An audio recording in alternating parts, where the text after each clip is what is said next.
Bien, parvenu au terme de la longue étude de cette donne, je pense qu'il serait fructueux d'en extraire les points les plus intéressants pour notre compréhension du jeu. Alors, tout d'abord, donc que la réflexion préliminaire avant d'appeler une carte du mort se sépare en deux. 1. Bilan des forces en présence. 2. Établissement du plan de jeu. Ça, si on n'a pas la bonne notion des forces en présence, on ne peut pas préparer un plan de jeu. Alors, force en présence dans votre équipe, ça consiste à regarder les levées de tête et en déduire les levées à établir. Il est quand même plus facile de préparer un plan de jeu en se disant je dois trouver 3 levées que en se disant en permanence je dois trouver 12 levées, je dois trouver 12 levées. Vous me l'accorderez. Bien. Après, après les forces de votre équipe, il faut essayer de pointer clairement les forces de l'équipe adverse. Ça se fait couleur par couleur aussi. On recherche le nombre de cartes, c'est-à-dire la longueur des adversaires dans cette couleur, et les honneurs manquants. Voilà, bon, par exemple, ici à pique, nous avons 3 et 4, 7 piques, donc les adversaires en ont 6, et il nous manque dame 10, donc ils ont dame 10, voilà. Les adversaires ont 6 piques par dame 10, et on fait pareil pour les cœurs, les carreaux et les trèfles. Voilà, même si ça n'est pas un long travail, il faut quand même prendre le temps de le faire. Et moi, je ne suis pas encore au point de le faire de façon automatique, mais je suis persuadé que le jour où ça deviendra un automatisme pour moi, je verrai enfin mon jeu progresser de façon significative, et je vous en souhaite autant. En corollaire aussi, quand vous voyez un déclarant qui, quelques secondes après l'apparition de l'entame, appelle une carte du mort, soit il réfléchit à vitesse de l'éclair, soit il n'a pas pris le plan de la réflexion préliminaire, et n'ayant pas fait de réflexion préliminaire, on se demande comment il a fait pour établir un plan de jeu. Passons. Bien, donc une fois qu'on a tous ces outils dans un coin de notre tête, on peut passer à l'étude des potentiels levées à établir.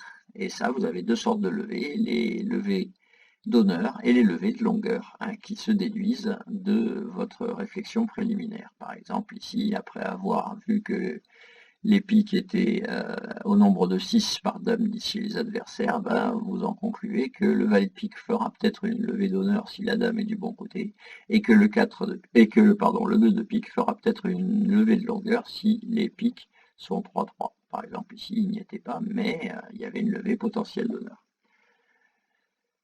Et donc, quand vous avez fait de nouveau cette énumération des potentiels levées supplémentaires, il doit apparaître à ce stade clairement que une des couleurs est plus prometteuse que les autres. Par exemple, sur cette donne, c'était le As 19 cinquième de carreau en face de Roi 8, qui était beaucoup plus prometteur que les autres couleurs. Et donc là, vous pouvez rentrer de plein pied dans la deuxième partie de votre réflexion préliminaire, c'est l'établissement du plan de jeu. Ici, on va commencer par jouer les carreaux.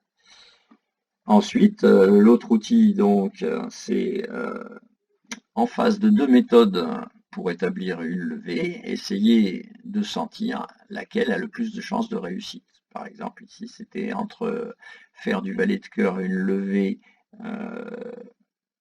grâce à la dame courte, ou faire du valet de pique une levée grâce à la dame placée, pour réussir à sentir que la dame placée est plus probable, la dame de pique placée est plus probable que la dame de cœur courte. Voilà, et le dernier point, donc, c'était cette histoire de cumul des chances. Quelquefois, quand vous avez deux méthodes pour gagner votre contrat, elles peuvent s'organiser comme ça. Un plan A, qui n'est pas forcément, qui ne réussit pas forcément, mais qui, s'il réussit, assure votre contrat, et qui, s'il rate, ne condamne pas votre contrat pour autant, parce que vous avez un plan B dans une autre couleur, par exemple, pour finalement réussir votre contrat. Voilà. Alors, une dernière fois, donc, toute la réflexion avant d'appeler la première carte du mort, c'est regarder les forces de votre équipe, puis regarder les forces de l'équipe adverse, puis muni de ces informations, chercher quelle levée pourrait être produite, choisir la couleur qui est la plus prometteuse pour établir des levées, et enfin organiser tous ces renseignements en un plan de jeu. Quand vous avez deux possibilités de gagner votre contrat, essayez de regarder celle qui a le plus de chances de réussir, et encore mieux, est-ce que vous ne pouvez pas utiliser les deux, c'est-à-dire tenter un plan A qui peut marcher, mais qui, s'il ne marche pas, permet de se replier sur un plan B.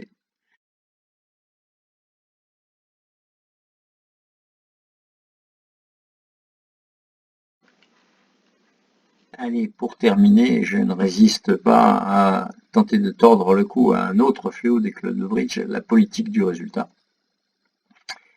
Alors, la politique du résultat, regardons sur cet exemple comment Pseudoy a gagné cette manche. Vous voyez ici son score, sud égale plus 1440. Bon, il a fort bien affranchi ses deux carreaux comme on l'a longuement expliqué. Et à ce stade, eh bien, après avoir joué l'as de pique, il a joué pique vers le valet. Et ça lui a assuré son contrat, puisque ce valet de pique qu'il vient de faire, ajouté aux deux carreaux, ça fait les fameuses 3 levées qu'il devait trouver. D'ailleurs, si je me souviens bien, voilà, à partir de là, il a revendiqué les plis restants. Bon, c'est-à-dire que Pseudoy a bien joué. Ben non, il a mal joué, il a laissé de côté la chance due à la dame de cœur courte, la chance de tirer As-Roi de cœur dont on a parlé, et qui lui aurait évité de tenter l'impasse à pique. Donc, c'est quoi la politique du résultat? C'est de se dire ou de dire à quelqu'un, ah ben écoute, t'as réussi ton contrat, donc tu as bien joué. Eh ben non, ici, Pseudoy, il a bien réussi son contrat, mais il n'a pas joué au mieux. Il aurait dû se rajouter la chance supplémentaire de la dame de cœur courte. Voilà. Incidemment, Pseudoy, c'était moi, donc vous voyez que j'ai des progrès à faire. Et ce fléau de la politique du résultat, il joue en sens inverse. Quand on vous dit, ben non, mais de toute façon, tu as mal joué puisque tu as perdu, ça ne veut rien dire, parce que peut-être que le champion du monde aurait chuté de la même façon, parce qu'il n'y avait aucune façon de gagner. Hein, voilà.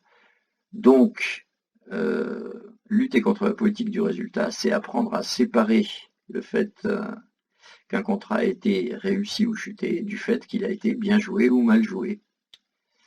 Bon, sur cette dernière constatation un peu ironique, je vais vous remercier de votre patience et souhaiter vous revoir dans une prochaine vidéo ou le plus vite possible au club de la MGEN. À bientôt.